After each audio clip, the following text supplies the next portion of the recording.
Hello everyone, in this video I'm going to show you how to log out linked devices from WhatsApp account. Actually, it's very easy and quick, but you need to watch this video until the end so you won't skip any important steps. So first of all, you need to make sure you downloaded the last version of WhatsApp application. So then you need to open this application. Here it is.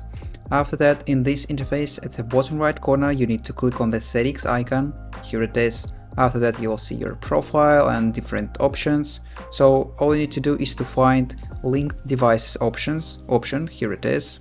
Then click on that one option, and after that you will see all your linked devices. So if you want to log out some of these devices, all you need to do is to click on that one device.